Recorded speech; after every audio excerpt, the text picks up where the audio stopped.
मैं हूं शब्बीर अहमद और आप देख रहे हैं निदाए कौम। मैं आज आपको बताने वाला हूं कि SRI फॉर्म जो किस तरह बाद होता है उसकी मैं आपको थोड़ी सी तफसीलवार मालूमात देना चाहता हूं। और अगर आप इस चैनल पे नए हैं तो सब्सक्राइब कीजिए, लाइक कीजिए और इस वीडियो को आगे शेयर कीजिए।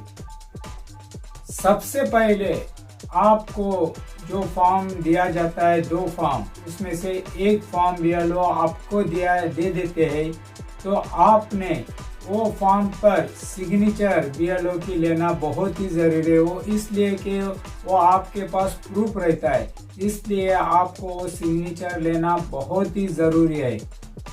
फॉर्म है ना, वो आप लोग सही भर लो, आराम से भर लो, गलत मत भरिए, क्योंकि गलत भरने से फॉर्म रिजेक्ट हो सकता है।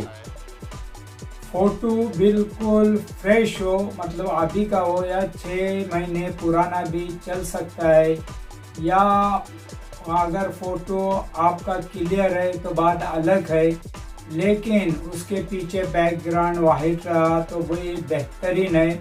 और एक इम्पॉर्टेंट बात यह है कि चश्मा पहना हुआ फोटो कभी मत निकालो, इससे फॉर्म भी रिजेक्ट होने का अंदेशा है। फ़ोटो तो आपका क्लियर दिखना चाहिए, क्योंकि जो उनमें जो कुछ लॉ है उसमें फ़ोटो का भी है कि फ़ोटो क्लियर दिखना चाहिए। फ़ोटो इसलिए लगाना ज़रूरी है क्योंकि फ़ोटो अभी का रहा तो अपडेट के लिए बेहतर रहेगा। अभी मैं आपको बताना चाहता हूँ कि फॉर्म किस तरह बाद होता है।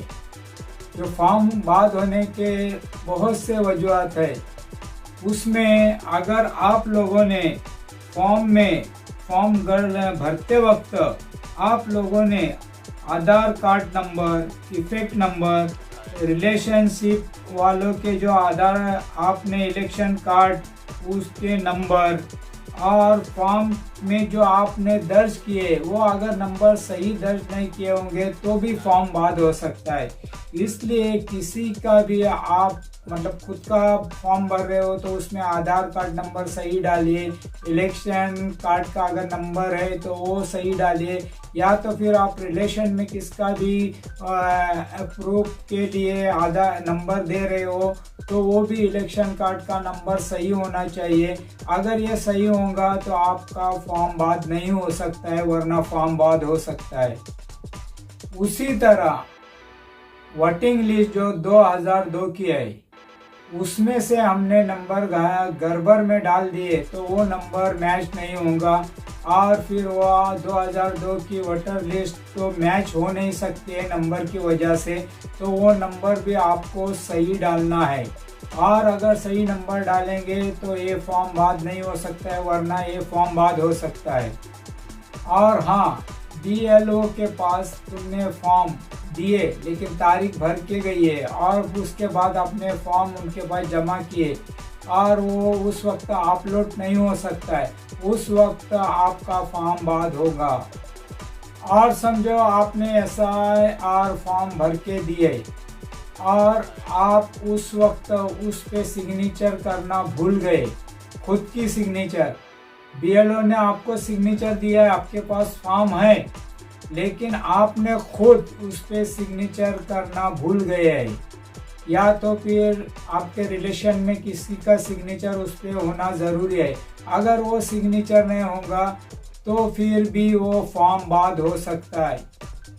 ये सब वजूहत है, इसके अलावा दूसरे भी वजूहत है, और ये इतने बारीक से बारीक ध्यान रख के ये सब आपको फॉर्म भरना है, फिलअप करना है, उनके पास जमा करना है। और ये अपलोड हुआ है क्या नहीं, BLO के पास जाके आपने खुद इंक्वायरी करना है। ऐसा नहीं कि हमने फॉर्म दिए तो हमारा फॉर्म जमा हो गया, ये गलत है। तुम जाके खुद इंक्वायरी करो, आपके यहाँ जो भी सदस्य है या तो फिर जो पार्टी के वर्कर्स है जो आगे इस वक्त, या तो फिर जिस एरिया में नगर सेवक है और जिला परिषद सदस्य है, ग्राम पंचायत सदस्य है, आजकल वो आगे रह के काम करवा रहे हैं, दिन रात एक करके सबके नाम लगवा रहे हैं। तो उनके पास आप इंक्वायरी करो और ये आप अपने नाम ज़रूर लगा के ले लो। और इंक्वायरी इस टाइप से करो कि मैंने फॉर्म दिया था, वो फॉर्म फिलअप हुआ है क्या नहीं, वो उन्होंने उस पर अपलोड हुआ है क्या नहीं, ये देखिए। आजकल ये देखना हम सबकी जिम्मेदारी है, क्योंकि 29 तारीख है, 29 तारीख तो नज़दीक आ रही है। उसके बाद आपका कुछ चलने वाला नहीं। किधर भी आप कोर्ट में भी गए हैं और वहाँ पे आपने उनसे भी रिक्वेस्ट किए तो भी कुछ होने वाला नहीं। ये होगा तो अभी 29 तारीख के पहले ही होगा। और जिनके फॉर्म वहाँ पे जमा नहीं हुए अब तक, तो उन्होंने भी वो फॉर्म जमा करना बहुत ज़रूरी है।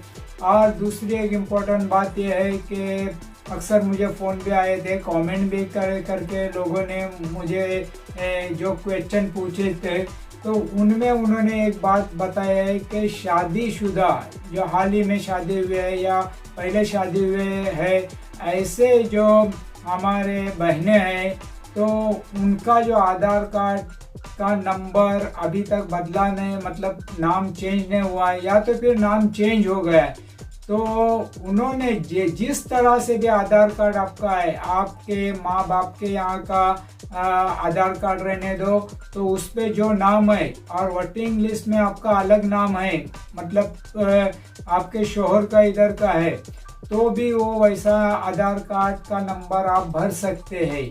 क्योंकि आधार कार्ड एक प्रूफ है, इंडिया का जो प्रूफ माना जाता है वो एक प्रूफ है आधार। तो इस वजह से आप वहाँ पे कुछ दिक्कत न करते हुए ऐसा ही मत छोड़िए, आधार कार्ड नंबर उस पर रहना ज़रूरी है। और दूसरी बात के जो लास्ट का कॉलम है, जिनके पास कुछ ही प्रूफ नहीं है, कुछ प्रूफ नहीं है जिन लोगों के पास, उन लोगों ने भी वो भर के देना है।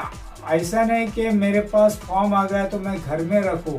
आप अगर घर में रखते हैं फॉर्म, तो आप ASDD में जाएंगे तो आपको वहाँ से ना नोटिस आएंगी ना आपका लिस्ट में नाम आ जाएगा।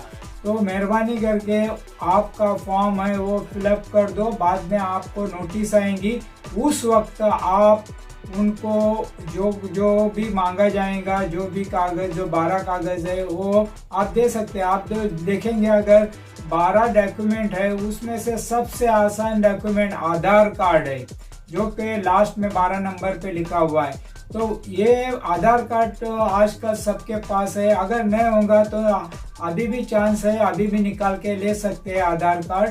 तो आप लोग ये जो मैं बता रहा हूँ इस पे अमल कीजिए, और ज़्यादा से ज़्यादा यहाँ पे जहाँ चल रहा है SIR का काम, वहाँ पे सबने